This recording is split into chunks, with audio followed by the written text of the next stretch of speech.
Okay, so mabilis tayo sa BTC bago ako matulog. Kasi nagkakaroon tayo ng malaking drop sa ngayon, no? At yung napump natin last time, mga 2 to 3 days ago ba? Tama ba? Mga 2 to 3 days ago, na-dump na natin agad-agad, no? Within 2 to 3 days lang. Pero ito kasi malakas na push to, no? At meron din kasi itong ano, no, news, no? Na meron tayong, ano ba tawag dito? Yung jobs report or yung JOLTS job opening, no? Na kinakalabasan long term bullish pero actually meron siyang short term bearish siyang kakalabasan, no? At hindi lang yun pala yung ano yung news, no? Meron din tayong news sa BTC ETF. So nakalimutan ko anong meron doon, pero nanalo ata sila sa sa case against SEC. So basically ano, no, ang ETF ata, hindi ko ganun ka 100% sure ang meaning ng futures BTC ETF or BTC futures ETF ata ang tawag. Basically ang ETF mga iba't ibang kumpanya na investment companies. Nakakalabasan para siyang magiging spot trade, hindi spot trading, more like ano, no, para siyang stock market na may futures sumusunod sa oras ng stock market ata, hindi ko sure. Ganun ata yung naiisip ko sa futures ng ano, no. Para siyang CME futures. Ito ata para siyang CME futures na ganito. Hindi ko lang sure, no. Pero pero ayun yung ano, yung pinaka parang naintindihan ko dun sa brief research ko sa BTC ETF, no, na parang ayaw ng SEC na ma-approve yung ganong klaseng BTC futures, pero nanalo sa kaso ang BTC ETF. Ano bang company yun, parang nakalimutan ko na yun, no? I-google yun lang, no, kasi hindi naman ganun ka-importante na malaman natin kung ano nangyayari sa dun sa kasong yon. Pero ang alam lang natin, nanalo ang side ng BTC ETF, which is good for ano, no, para sa adaptation ng ano ng crypto, kasi kakalabasan mas maraming pwede mag-trade ng crypto. Okay? Pero hindi meaning nun na ang mga tao ay magsisibilihan, or hindi rin meaning nun na approve na ang BTC ETF. Nanalo pa lang sa kaso, yung pa lang yung nangyayari. Ibig sabihin, may chance na at some point ma-approve siya na pwede nang magkaroon ng BTC ETF futures. Then doon na papasok yung mga new investors or new traders ang meaning ko, no. So kakalabasan, mas may screen time kumbaga ang BTC para sa maraming tao. Okay? So anyway, at least ano yun, no, yung dalawang news na yun, dito yan sa pump na to, no. Pero ito nga yung sinasabi ko, no, since etong push up na to, may dalawang news ditong generally bullish, pero yung isa-isay natin, no, yung jobs report actually may short term bearish yun. Sa ano naman do sa BTC ETF, di naman siya actually makaka-impact agad-agad na kung bullish ba siya or bearish. Hindi siya magpapabigay ng malakas na push up agad-agad, kasi hindi pa siya ano na-approve as way of trading ng futures. Hindi pa na-approve, pero alam lang natin na pwede nang makapag-apply ng approval of some sort, kasi nanalo sila sa kaso, no. So medyo bullish, pero long term talaga actually bullish siya, pero hindi natin masasabi na ganun ka-bullish siya sa short term. So neither bullish siya sa short term, neither bearish siya sa short term din, no. Ang pinaka indication natin na ang alam natin, ang mga nag-pump nito ay mga retail. So ang pinaka affected or pinaka logical reasoning kung bakit tayo nagda-drop ngayon, kasi may possibility na yung job openings natin ay na makaka-affect sa ano no sa mga retail traders. So sa mga retail traders para do sa BTC ETF, actually wala silang pakialam doon sa tingin ko. Ako rin wala rin ako pakialam doon masyado, no. Maganda lang 'yun na ano na magkakaroon tayo ng anong tawag dito, yung word na 'yun. Hindi ko alam, pero mas magiging mas mapapalaganap natin yung ano crypto kakalabasan. Pero anyway, so napag-usapan natin to no na meron tayong potential rejection dito na actually nakapag-short pa ako dyan no, ng matindi. So mamaya papakita natin. So kung nasa Binance tayo, wala nga lang tayo sa Binance, pero meron tong some sort of ascending triangle, no. So pupunta tayo ng technicals, no. Meron tayong breakout na nga ng ascending triangle. Nakuha natin ang technical target dito. At madalas kapag may technical target reach, no, nagkakaroon to ng reaction. Hindi lang natin alam kung gaano kalakas, no. So nagdadalawang isip ako dito last time kung mag-short na agad daw kasi meron tayong inaabangan na in case na magpo-push up to kasi meron tayong A, B, C dito at parang yung C wave nito parang kulang, no. 1, 2, pwede kasing dito yung 3, pwedeng dito yung 4 at dito pa yung 5. Okay? So pwedeng dito pa ako mag-short kakalabasan. Then tsaka pa lang babagsak. So isang scenario yun, no. Meron ding isang scenario baka ganito kasi ang bilang na meron tayong 1, 2, 3, makikita nyo tong wick up na to, babagsak 4, then 5 alabasan. So complete na ang C wave. So kapag complete na ang C wave, dito dapat ang perfect short position. Then magkakaroon tayo ng 1, 2, 3, 4, 5 of some sort dyan, no. Mapapansin din natin ang ascending triangle natin susupport sa ngayon dito at meron tayong confluence dito na 26k na level, no. At mapapansin nyo rin, no, kung bakit di ako nagbubura ng mga linya ko kasi ano to, no, makikita nyo, no, kung saan siya nagsusupport, no, saan siya magsusupport, saan siya magre-reject. Makikita nyo tong eto, no, etong distribution channel natin na to na meron tayong upthrust, sign of weakness. Ito pala buying climax pala to, sign of weakness, upthrust, tapos nakalimutan ko ng tawag dito, tapos upthrust after distribution at makakabuo tayo ng some sort of head and shoulders pattern dyan na kapag tinignan natin kung saan magda-drop, dito siya exactly, no. So kaya hindi ko binubura tong mga to. Yan, hindi ko binubura tong mga to. Hindi ko rin binubura tong area to kasi meron tayong 4-hour candle dyan. 4 hours, punta tayo ng 4 hours, no. Oops. Tapos pupunta tayo dito. Meron tayong 4-hour candle closes dito. Na ang ginagawa, nasaan ang mga prices natin? Saan siya nagba-bounce, saan siya nagre-reject? Dito, breakdown, breakout, breakdown ulit, rejection, dump, push up. Tapos some sort of area of support ulit, no. Papansin natin, titingin tayo sa right side, saan tayo nagte-trade? Around doon sa gitna, no. Sa makita natin saan tayo nagsusupport sa ngayon, doon din. Okay? So wag kayo magagalit kung kung masyadong magulo yung chart ko. Mahirapan lang kayo sa umpisa siguro as new viewer siguro. Mahirapan kayo siguro makasunod kasi ang dami kong linya, hindi nyo maintindihan, pero may reason kung bakit andyan yung mga linya ko, no. At eto, no, meron tayo dito. Tapos meron pa tayo ditong area na pwede pang pag-rejectan kasi meron pa akong isa pang move dito na pinag-usapan lang natin kanina na 1, 2, 3, 4, 5. Possible na dito pa, no. So hindi nga lang nangyari, no. So ang kakalabasan, eto pang safety net ko tong area to in case na pagbalik ko sa trading view makita ko agad, alam ko agad kung saan ako mag-short, no, or sabi natin kung dito naman pwede ako mag-long dito kung valid bang mag-long dyan, no.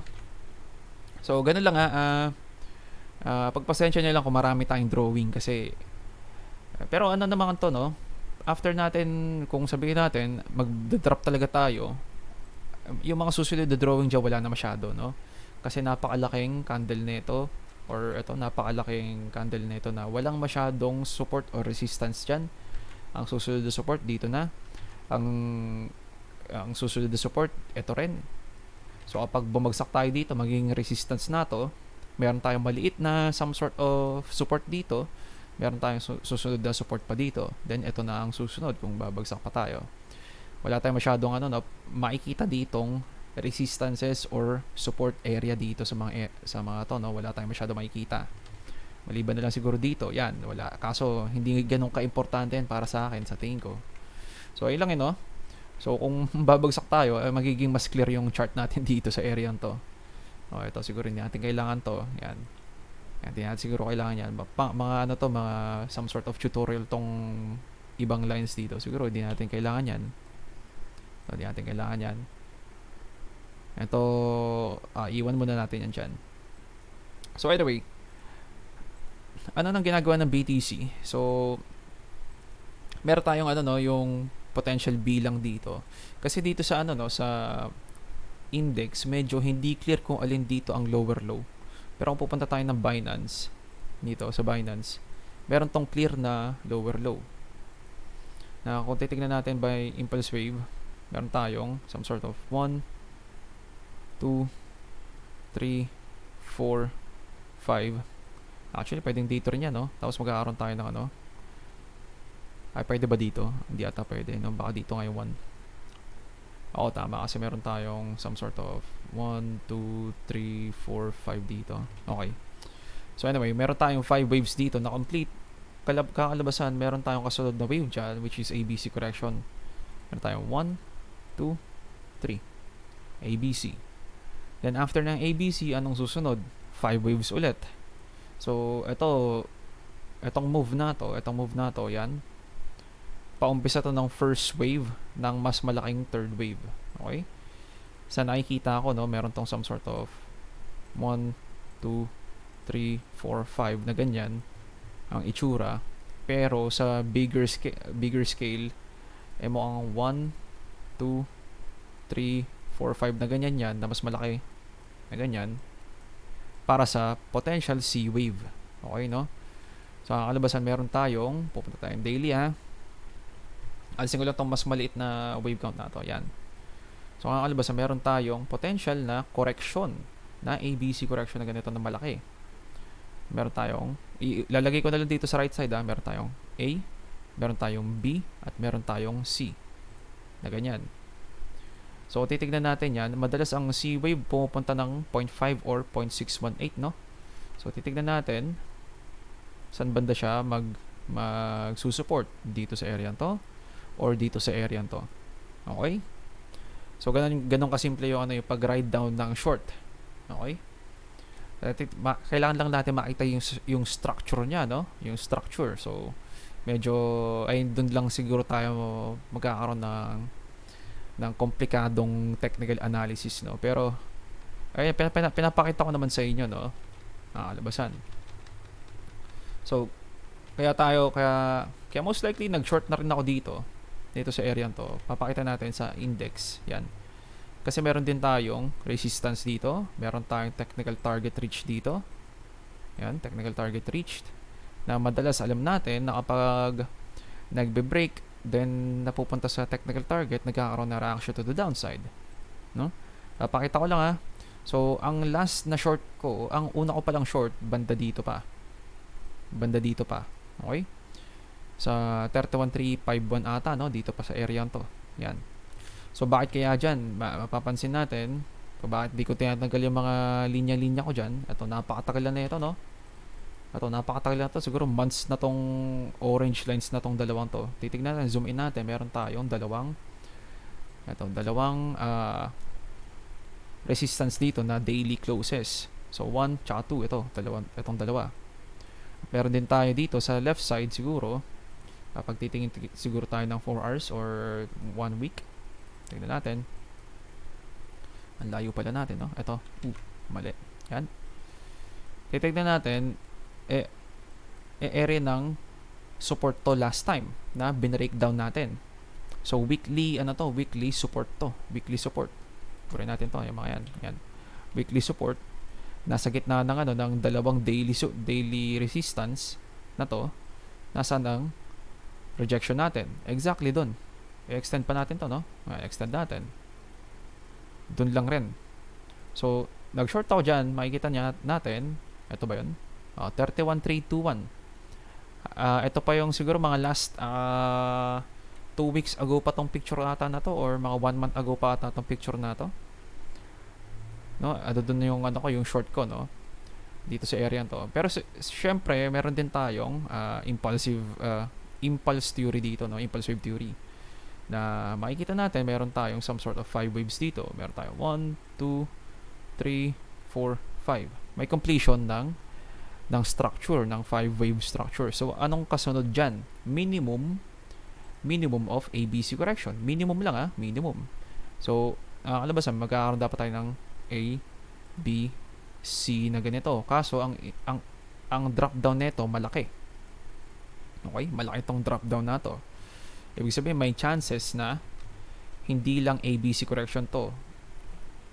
Pwedeng malaking klaseng ABC correction siya. Ang kakalabasan, magpa 5 waves muna to. Magpa 5 waves, 1 2 3 4 5, then may isa pang ABC na ganyan, tapos isa pang 5 waves ulit dito. Mali. Yan, ito. 1, 2, 3, 4, 5 na naman na ganyan. Para ma-complete natin, alisin ko ulit yan, para ma-complete natin yung mas malaking A, B, C correction. Kasi ang kakalabasan, ang retracement nito hindi na itong 5 waves dito. Hindi na dito. Kundi itong buong to. Mula dito sa ilalim hanggang taas. Ito na yung nire-retrace niya. Okay? So, either dito sa 0.5 or dito sa 618. Okay? So, ganun lang kasimple yun, no? Kasi kakalabasan, may possibility na completion dito. So, pubarin ko lang ito saglit, May completion tayo dito sa area to ng 5 waves. Ganun lang rin naman, Meron tayong potential na 1, 2, 3. Actually, baka mali ito, no? 1, 2, 3, 4, 5. Pwede ba to? Parang masyado mahaba yung 5, no? So, baka may mali ako dito. Baka ito pa lang yung 1. Baka ito pa lang yung 1, 2. Masyado malaki. Hindi natin masabi, Hindi natin masabi. Pero may 1, 2, 3, 4, 5. May possibility na ganito pala ang wave count, no? At itong correction na to, some sort of expanded flat correction na ganito, no? Na A, B, C. Makikita natin ang expanded flat correction ganito. Meron tayong higher high, tapos meron tayong lower low. Na ganyan ang itsura. Yan. Ganyan of some sort. So, makakita tayo ng mga ganyan. For example, hanap tayo saglit,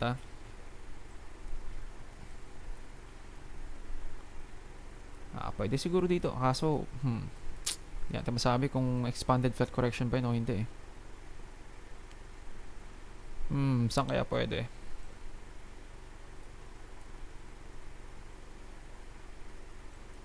Wala tayong structure na expanded flat correction dito, no? Maliban na lang dito na baka mayroon tayong A, B, C. Kaso masyadong malaki na to, no?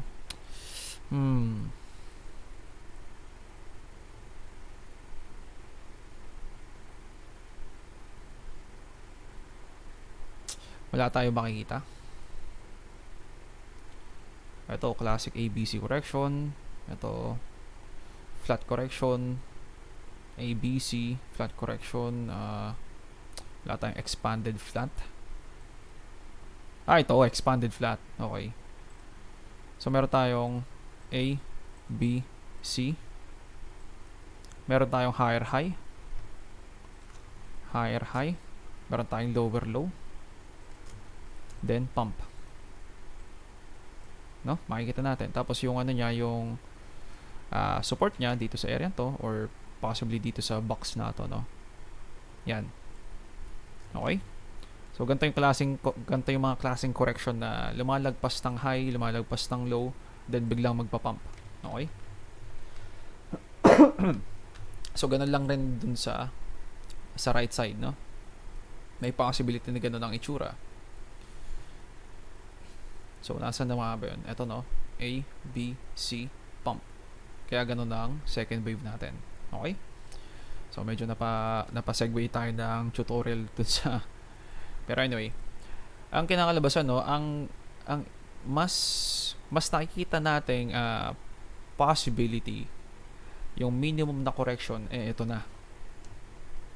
Ito na, no? Ito na yung minimum na correction na kasunod na gagawin ng BTC. Dito sa area to or dito sa area to, no? Meron pa tong kasunod na some sort of mas bearish in case na meron tayong mas malaki pang ABC correction, kasi ito, no, papakita ko lang meron tayong 5 waves dito, di ba? Ito, meron tayong malaking 5 waves dito. 1, 2, 3, 4, 5. Possibility of 5 waves dyan. So kapag ganyan ang 5 waves, ang correction nito or ang retracement ng pagbagsak dito ng pump na to mula dito sa ilalim, hanggang dito sa taas. Yan. At ito ang mga target. 14.378. Hindi pa natin nare-reach. So, may possibility ang bumagsak dito. No? Meron din tayong 618 para dito. No? Dito sa area to, ilalim lang ng box na to. No? At ang next natin, in case na malalim ang retracement natin at kakalabasan, etong move na to first wave, meron tayong second wave na paparating dito sa 4.3k area, or doon na papasok yung mga mga 3k prices hanggang 10k prices, no? Doon na papasok yun kung maglo-lower low tayo dito sa etong 14k area to. Basically, papakita ko lang saglit horizontal ray. Yan ang 13,870. Kapag nag-lower low tayo dyan, nabagsakan natin tong price na to, doon na papasok yung probability na pwede pa tayong umabot ng 10k hanggang 3k. Okay? Pero hanggat hindi pa natin nagagawa yon, hanggat hindi natin or like hindi nangyayari yon, wag muna natin pag-usapan yon, or hindi muna natin bibigyan ng masyadong TA, wag muna natin masyado ETA. So pang lang pang bigay lang ng idea in case na magkakaroon tayo ng mga lower low dito. Ito, pag ito na break natin to, ang kakalabasan, ang susunod diyan etong maliit na box na to. Okay? Kapag nag-lower low dito, ang susunod etong linyang to. Kapag nag-lower low na naman, doon na natin mapag-uusapan yung 10k hanggang tawag dito, 3k. Okay? Pero hanggang ngayon, sa ngayon muna, pag-uusapan natin yung area ng 20k hanggang 22k. Doon lang muna tayo mag-TTA. Okay? Kasi malayo pa hanggang sa ma-prove natin or ma-prove ng market na hindi lang dito tayo magba-bounce. I mean, hindi tayo dito magba-bounce or dito sa mga area to. Kung na-prove tayo ng market na lower low talaga, doon lang tayo mag-TTA ulit. Okay? So, eto, no, medyo malalaking candle to, no. Tignan natin ang volume natin. Makikita natin ang volume natin umaangat, no. At within 2 days na nakuha agad natin yung napump natin within 2 days. So kung may 2 day dito, wala tayong 2 days. Pero napakalaking nito, bearish week up to, no. Napakalaking bearish week up to. Ibig sabihin, in controls pa rin ang bears. Okay? Kapag nag-close tayo ng ganito sa weekly, ano na bang date ngayon? September na pala. Pero kapag nag-close tayo sa weekly na ganito kalaki, pwede tayo maka-expect ng ng medyo malaking sign of bearishness dyan. Okay? Ibig sabihin, hindi pa rin in control ang bulls. Okay, so mapapansin nyo rin yung orange line natin, dito rin lang tayo nagsusupport. Okay? At ang kalabasan, itong malaking ascending channel na to, in play pa rin to. In play, kalabasan. Makikita natin, hindi siya ganong kalakihang volume, no? Hindi siya ganong kalakihang volume. Pero may mga times na kapag nag-breakdown ng maliit ang volume at nagre-retest, tsaka palang babagsak, doon lumalaki yung volume, kailangan natin mag-ingat doon. Kasi nakakita tayo ng mga ganyang klaseng rejection. So hanap tayo ng ano bang pwede?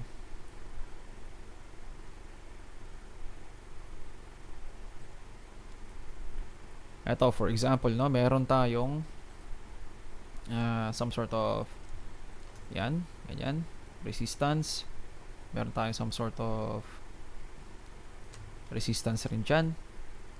So, ang kakalabasan nito, na drop down, magre-retest, babagsak, magbe-breakdown, no? Makikita natin, medyo malaki yung volume, pero mataas yung wick to the upside.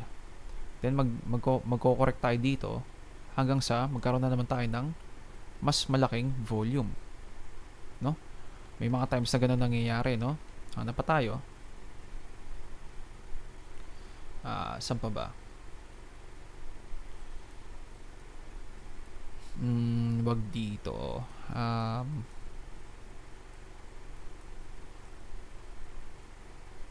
Yung may retest sana, kasi wala tayong makitang may retest na mahina yung break pero magre-retest, then tsaka lang magpipick up ng volume. Wala tayong makita.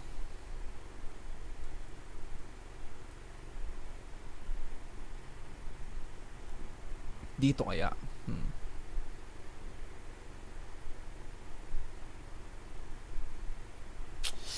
Di natin makita. Pero ito medyo maliit na example, kaso pa-bullish nga lang to.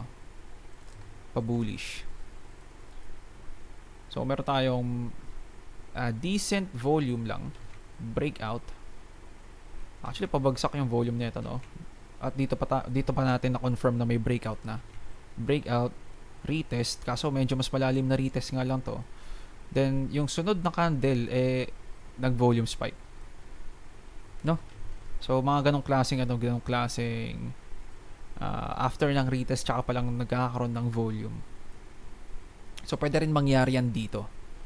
Na since naka-push up na tayo, at sa mga next candles, pwedeng magkaroon ng mga malalaking volume dyan. Okay? So, kailangan natin abangan yun. No? In case na magkaroon ng malaking volume, medyo mag-ingat-ingat na tayo doon. Okay? So, sa daily, meron tayong malaking resistance sa ngayon, daily level, no? Itong area to. So, basically, dito lang sa dashed lines na to. Makita rin natin ang volume natin, pataas tayo, no? So, medyo hindi magandang sign para sa bulls. At nandito na naman tayo sa kung nasan tong area to, no? At meron din tayong completion ng ABC correction. So, highly likely na at some point baka mag-breakdown to. Okay? So, napag-usapan natin yan na sa last video natin na hindi ako ganun ka-convinced na bullish to, no? Lalo na pasok siya sa ABC correction na ganito. Pasok siya sa ABC correction na ganyan. So, marami tayong nakikitang ganyang klaseng ABC correction, no, na sa C-wave lagi yung pinakamalaki, bigla magdadump, no? Nakalabasan. So, ano pa ba? Papakita ko lang yung yung short ko, no? Nag-short pa ako dito ng mas malaki. Dito sa area to. Sa 27,950. So, galing dito sa price na to. Naglapag ata ako ng times 4 na extrang margin pa or extrang dagdag sa short ko dito sa 31,350 area. So, ang liquidation level ko siguro mga 28,600 na lang ata. So, pakita natin. Ito na lang yung entry price ko, 28,347, no? So makita natin hindi umabot yan dito, no? Hindi umabot yan dito, no?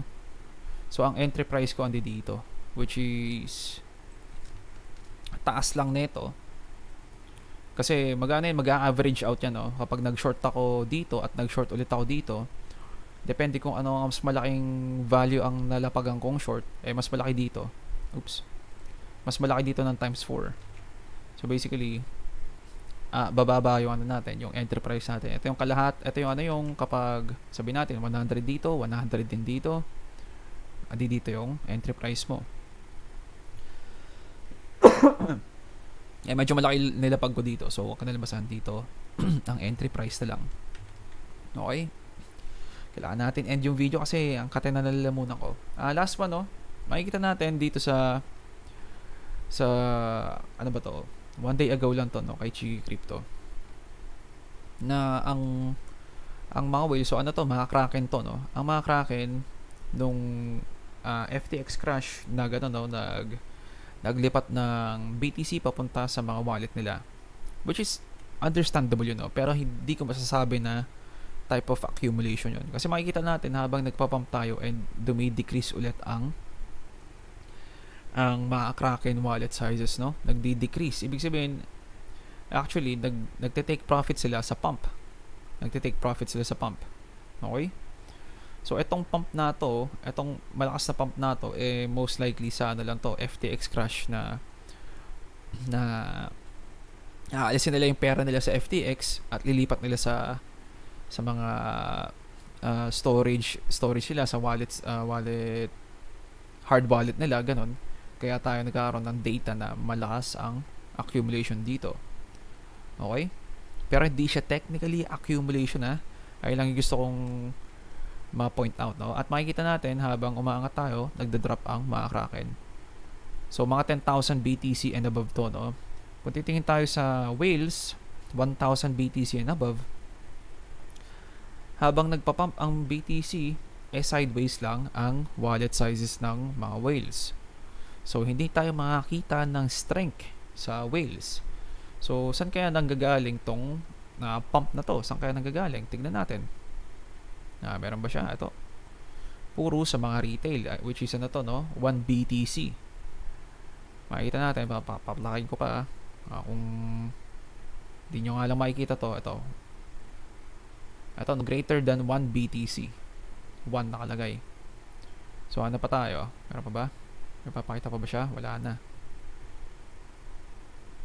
Okay, so ganun din sa 10 BTC at 100 BTC. Yung 100 and above BTC, medyo sinusundan lang yung price. Pero yung 10 tsaka 1 na over 1 or 10 BTC, puro pa pump to. Okay? So, babalik dun yung news about sa job openings na umuonte kapag yun na ramdaman ng retail, which is yung mga 1 to 10 BTC na holders. Ang kalalabasan nun, kailangan nila magbenta kasi wala silang trabaho. So anong gagawin ng BTC? Babagsak most likely kasi ang puro nagpump neto, puro ang mga nagpump netong itong relief rallying some sort of, hindi ko masabi kung relief rally lang ba to, no? Kasi pwedeng maging bullish yan, pero ang nagpump neto most likely mga retail lang. Okay? Wala tayong makitang strength sa whales. Ang Kraken, habang nagpa-pump, nagdi-decrease naman ang wallet sizes nila. So ibig sabihin hindi rin suportado yung pag-pump nito. Actually, ginagamit ang retail as liquidity exit. So ipapump ng retail, bebentahan ng Kraken, kalabasan. So ito ngayon, nagbe-make sense na pwede pa tayong bumagsak ng malaki. Okay, so last one na to. Masyado na mahaba tong video na to, no? S&P, nagkakaroon na tayo ng rejection. DXY, nagpa-pump na tayo sa DXY. So, puro signs na to, no? Puro signs ng bearishness sa stock market at sa cryptocurrency, no? Kasi ang DXY kapag gantong ginagawa, medyo malakas tong no? Medyo malakas to. At nagkakaroon tayo ng reaction agad sa sa support line nato, no? So, hindi magandang sign para sa BTC. Pero maganda para sa short ko, no? So, ganun lang siguro yung ano, yung pinaka-update natin. Trading idea, wala tayong trading idea siguro. Pwede pa tayo ata tayo mag-long dito. Hindi ko masasabi, no? Kasi ang ano ko, ang bilang ko dito, babagsak pa talaga tayo. Hinihintay ko lang talaga magkaroon ng malaking volume dito, no? Kapag nagkaroon ng malaking volume diyan, wala nang chance para mag-long. Maliban na lang dito sa mga levels na 21,500 hanggang 20k area or dito sa 19,500, no? So ayun lang siguro update natin. Ingat trades, no? Mga boys at GG's.